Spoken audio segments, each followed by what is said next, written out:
Iya, ini kalau judul film ini namanya 2 bulan untuk 5 tahun.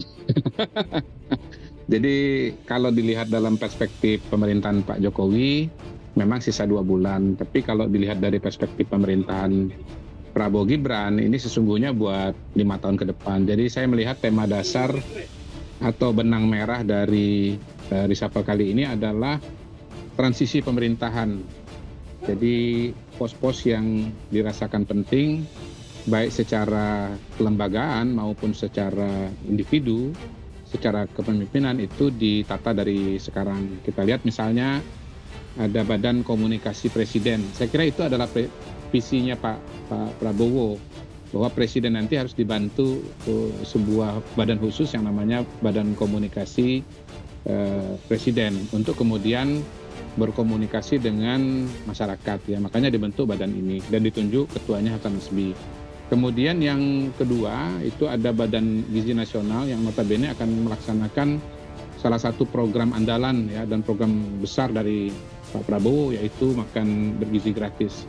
Jadi dibentuklah badan ini. Jadi kita bisa melihat bahwa dua lembaga ini betul-betul visi dari Pak Prabowo. Nah, mungkin yang agak menarik adalah soal kepala BPOM. Saya mendengar bahwa Pak Prabowo selain Kementerian Pangan juga mencita-citakan Kementerian Kesehatan atau Kementerian Medis. Kita tahu bahwa dari pengalaman COVID kemarin, bagaimana untuk obat dan vaksin kita sangat tergantung kepada luar negeri, ya. Dan karena itulah kemudian barangkali ditata sedemikian rupa sehingga kemudian orang yang menempati posisi sebagai kepala BPOM adalah orang yang mungkin dirasakan sudah menjadi satu visi dengan Pak Prabowo. Setahu saya Dr. Taruna ini dulu pernah menjadi bagian dari tim vaksin Nusantara yang dipimpin oleh Pak Terawan. Jadi mungkin Pak Prabowo sudah melihat track record Taruna dalam membangun kemandirian obat atau vaksin di Indonesia. Jadi diberikan kepercayaan tersebut.